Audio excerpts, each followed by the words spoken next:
Despite some positive inflation and unemployment data, the crypto market is still really struggling.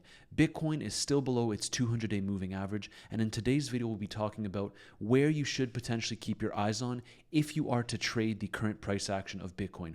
We'll also be going over some of the most crucial news as it pertains to the crypto industry and what you should be looking forward to in the long term. If you enjoyed today's video, make sure to smash that like button and subscribe. Let's jump right into it. First things first, taking a look at the Bitcoin chart, what we can see here is that as we've been discussing video after video after video, this key level is still acting as resistance, which is the 200-day moving average. And until we can reclaim this level, I am certainly not looking to long the Bitcoin price action. Now, you might be saying that's a little bit crazy. Perhaps we formed a bottom here, but I'm still not convinced, especially with the current language that's floating around with this presidential cabinet. Tariffs, of course, as well. Now, if we look at this chart, what we want to do here, if you're looking to potentially long Bitcoin, would be to long on a retest of the 200-day moving average. This acts as critical support and resistance in a bull market for Bitcoin, so we do need to reclaim this level. Now, you can see that I put out 3 points here.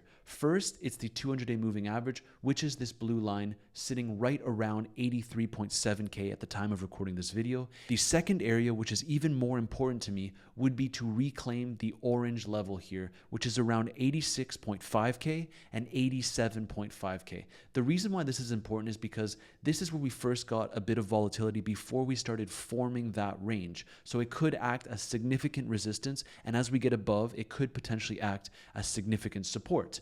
Now, once we reclaim that level, I would be even more confident. Now, in my opinion, most of the confidence would be coming back if we are to reclaim the range. What range am I talking about? Right over here, around 91.8K all the way up to 106K. So taking a look here, we retested the bottom of this range several times before we ended up moving lower. And if we are to reclaim above 91.8K, that is when I would seriously start considering longs. Until then, I have been shorting the price action of Bitcoin and other cryptocurrencies. And this is just a reminder, if you want to trade with me, make sure to click the first link in my description down below. It brings you directly to Weeks, which is a top crypto exchange, and you can even earn a 50% deposit bonus. That means that if you are to deposit $2,000 into your Weeks account, you get $1,000 back for trading purposes. You can also sign up with just an email and a password. It's the first link in my description down below. Now back to the Bitcoin chart, these are the levels that I'm looking at. And I wouldn't be overly bullish until we can gradually reclaim these levels. This is just a reminder that you don't need to panic and try to catch the exact bottom, because that's how a lot of crypto investors get in trouble, by catching falling knives. According to my trading strategy, it is much better to wait for higher level confirmations. Once we reclaim these levels of support, that's when I will increasingly get more and more bullish. But until then, I continue to short on any kind of rejections that we get from these levels. And looking at Ethereum against Bitcoin, I mean, what is there really to say? We continue to move lower and lower and lower. You can see that I was hopeful that we were potentially going to hold 0.03 and break above it, hold it as support, and then try to attack that bull market support band, which is all the way up here, these two lines crossing. But unfortunately, we broke down. And then 0.025 tried to hold as support. As we can see here, we had a couple of daily closes around this level, only to break below once again. I still think that Ethereum will be outperforming Bitcoin as soon as we get that shift in monetary policy, but until then, I am not very confident on this chart. I will likely be accumulating Ethereum under the $1,600 level, the lower we go, as I discussed in yesterday's video. So why are we currently struggling? First of all, it seems like we're going to be getting more rate cuts than anticipated, inflation seems to be going down, and the unemployment numbers are looking more and more positive. Here's the thing, this could potentially mean recession. As recession fears are rising, rate cut odds have followed. But now markets are not rallying on the prospect of rate cuts because it's at the cost of economic weakness. Markets now think that we will see at least 3 rate cuts in 2025. And you'll remember that 2 months ago, we thought that we were going to get under 1 rate cut this year. Keep that into consideration. There's also likely going to be a lot more volatility coming. The volatility index, which is the VIX, is now up 63% over the last month, but has yet to see a major breakout. Until we have a day where the VIX surges above 50, the market has not seen real panic selling yet. Hard to imagine, right? I mean, Bitcoin did nuke, stocks did nuke, but there could still be a lot more pain to come, which is why I always tell you to wait for those higher level confirmations before you start longing Bitcoin. If you're a short-term trader, perhaps this doesn't apply to you and we could see a bounce, but in terms of my own trading strategies, I have not been longing Bitcoin whatsoever for the past couple months. And as we discussed previously, Trump is okay with that short-term pain in order to have medium to long-term gain, which is also why the bullish inflation data simply did not help.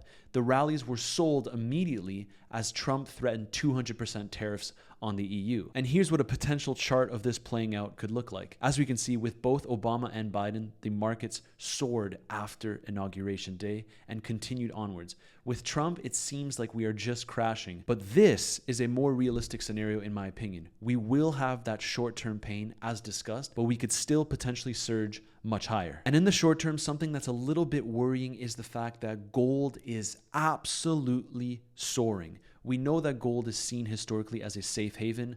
A lot of people compare Bitcoin to gold, but the reality is Bitcoin is still a risk asset. So as gold soars, the rest of the markets continue to tumble. People are looking for safe havens, and now gold put in a new all-time high right around $3,000.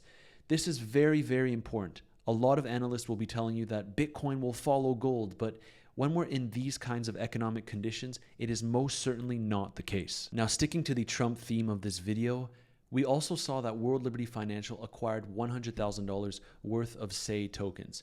Now, this is pretty insignificant if you look at the bigger picture and how much money they actually have, but we could see that SAY did pump about 6% today, despite the market being relatively flat. Something to consider in terms of your long-term crypto bags. Something else that I thought was extremely interesting in regards to the World Liberty Financial, I mean, look, they just finished their token raise and they raised $550 million for their token. To give you a little bit of perspective on how high this actually is, it makes it a top 10 token sale since very few token sales ever go this high.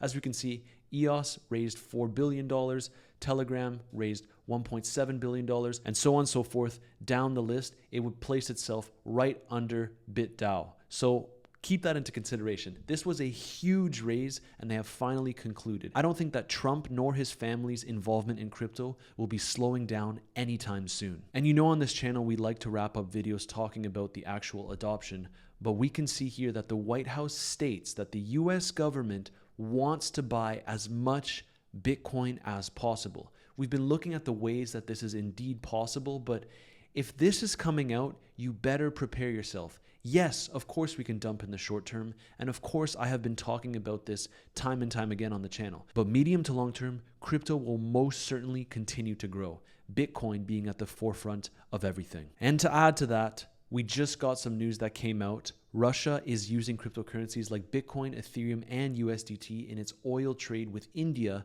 to bypass Western sanctions, converting rupees to rubles. Again, this is a prime example of more crypto adoption. So despite me being bearish in the short term, and it's hard to change stance when I see that we are still struggling to break above the 200-day moving average and these key levels, despite all this, I'm still extremely bullish. I know it's hard to have that kind of stance, but one side of my videos, I'm talking about how I'm trading the markets, and the other is more in terms of my long-term Bitcoin bags and how you should consider navigating these markets, especially as adoption continues to ramp up. And that sums up today's quick video. We talked about the key levels that Bitcoin needs to reclaim for me to even consider longing it, but overall in the medium to long term, lots of bullish developments are happening with crypto. If you enjoy the content, make sure to smash that like button and subscribe, and I'll see you in tomorrow's video.